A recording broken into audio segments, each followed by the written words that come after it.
Good morning. Well, at this time of year, it's just all about sowing seeds, isn't it? So I'm not exactly sowing seeds today. What I'm doing is I'm going to try and chit some of my seeds. I've always had an issue with getting squash seeds to germinate. It's just getting the warmth, you know. You need a really, I think you're supposed to need about 25 degrees, 21 to 25 degrees centigrade to get them to germinate, and I cannot achieve that. The greenhouse is shady, unfortunately, and the house is blooming freezing. So what I'm going to do is, which I have found worked, which somebody advised me to do a couple of years ago, is I'm going to put them into little Tupperware pots. I'm going to get a bit of kitchen roll like that, wet it down, put it into the bottom of the Tupperware and lay the seeds on top, put a lid on and sit it somewhere warm, and it seems to work. Certainly worked with the cucumbers that I think I sowed them last week, I showed you. So what I've got here is a ridiculous number of squash that I want to try. So I'm still wanting to grow the same ones I grew last year. This is a Victor squash. I've got an Anna Schwartz Hubbard squash. And I've got a Boston winter squash. I grew these last year.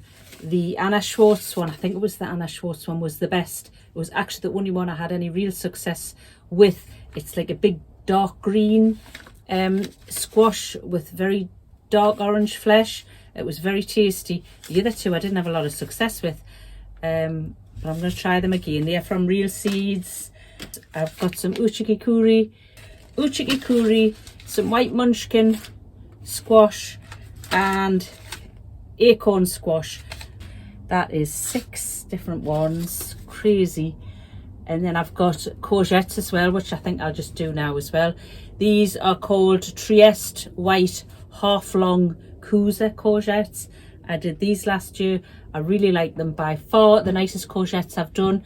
They're not the most attractive. They're like just a pale greenish grey colour, but much tastier than your usual watery courgette. So just got me a little bit of kitchen roll. I've just got a bit of water in there, in that watering can. Just dampening that off.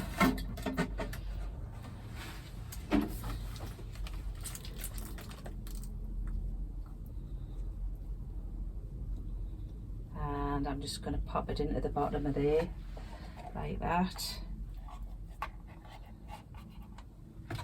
And then I guess we'll try with the uchikikuri. I grew these. I didn't grow these last year, but I've grown them previous years. Again, I really like this type of squash. Dense flesh, nutty flavour.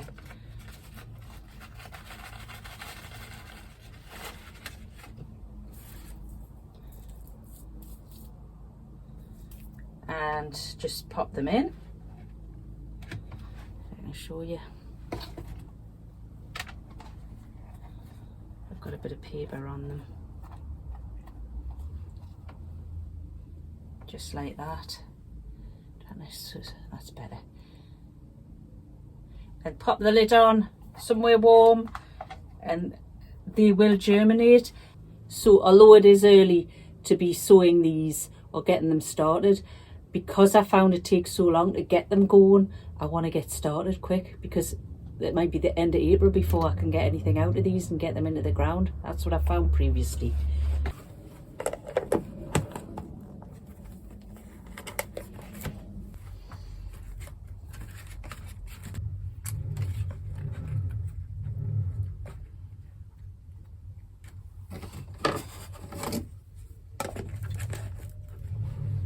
So I'll be taking these back into the house with me. As I say, pop them somewhere warm.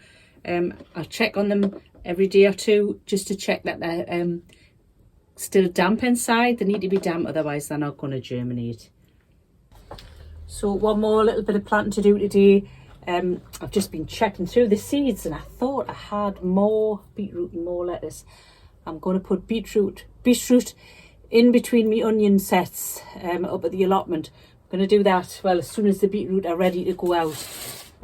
But I haven't planted anywhere near enough. I've got a couple of rows there, but they didn't germinate that well. So I've got a little mix of beetroot, Baltardi, Perfect 3 that one's called, and Cylindra. I've grown them all before, they've all worked well, so I'll just do a little variety. I will multi-sow these, especially with these seed trays that I'm using. They're very big ones, they're not just the tiny little starter ones. I'm going to put probably 4 beetroot into each little cell.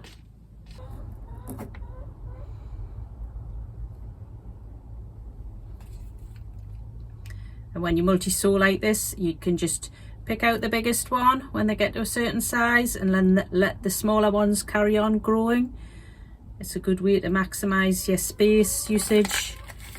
And as Charles Dowding likes to say, he thinks they grow better because they've got little friends with them. I don't know whether that's true, but it sounds nice, doesn't it?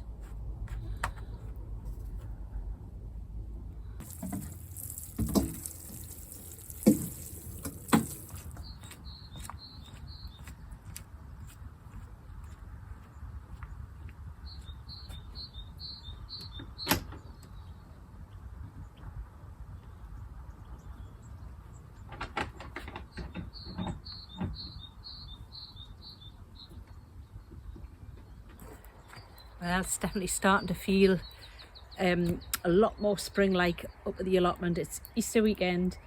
It's quite a nice day really today. I've come up to pick the purple sprouting broccoli for our Easter Sunday dinner tomorrow to celebrate. But yeah, there's quite a few things going on. The peas are all coming up beautifully. Lots of rows now. I did sow an extra 2 trays of peas just in case some of the ones that I planted straight into the ground didn't come up. But looking over there, I think most of them have come up. There seems to be that tall what they call telephone tall peas, which are supposed to grow 10 foot tall. It looks like some of them haven't germinated, but I'll have a proper look shortly. I've noticed last year I grew some lovage from seed. Didn't really know what lovage was, to be honest with you, but it's come up again. I didn't realise it was perennial, I'd forgotten, and it's come up again. And what a lovely vibrant plant it is. The leaves smell and taste like celery. They'd be nice in a salad if they were chopped up. Not exactly sure what to use it for. I might look into that because I didn't use it at all last year. But that grows very, very tall. It grew to about 6 or 7 foot tall at the end of last year and had lovely flower heads on it. So I would recommend that if anybody was looking for a decorative herb in their garden. What else is coming on? Well, the broad beans are looking very healthy. They are flowering now. Might try and pop some string in amongst those canes shortly to prop them up because they do blow over when they get a bit taller. Yeah, everything's coming on lovely. I'm going to pick the broccoli and I think I might pick some leeks as well because the leeks have just about had it, I think. I've just got about 5 or 6 sprouting broccoli plants along here and along here. I'm just going to take all the netting off.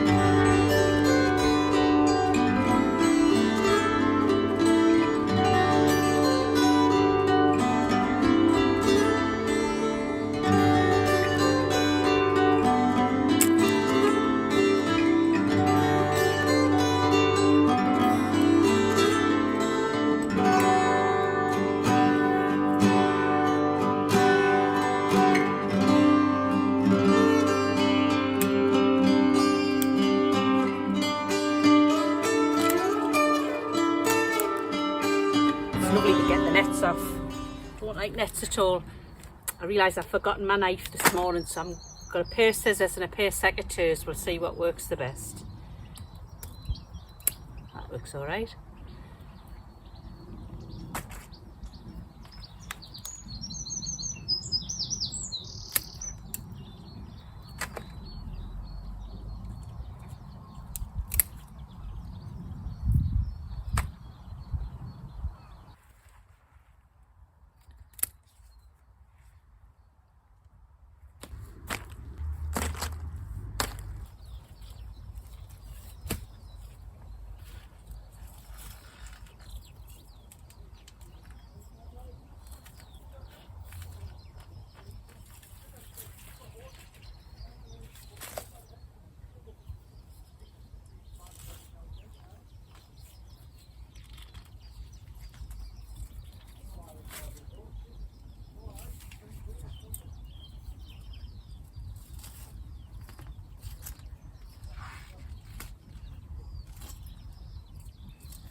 They're small, but they'll be very nice, and I've got loads more.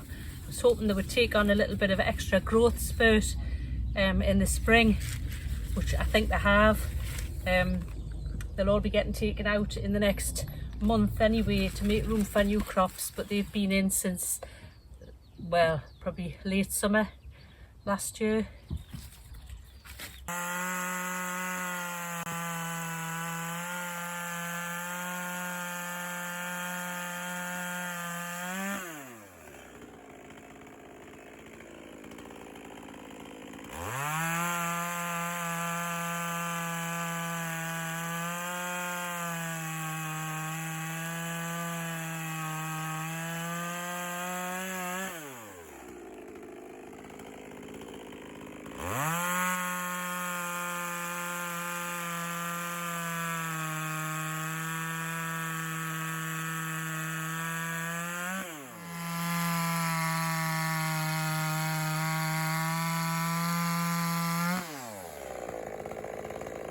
I think the one thing that surprised me more than anything else since I started growing veg, I've been growing veg for about 5 years now. I think this is my 5th year coming in now. I think the thing that surprised me more than anything else is that I can harvest nearly all the year round. Obviously, you're not going to get as much at this time of year and through the winter as you can in the late summer and autumn. But yeah, this is early April and I'm harvesting a good supply of leeks. And all this broccoli, let me show you. All that broccoli. How well you can see that. I'm really pleased with that.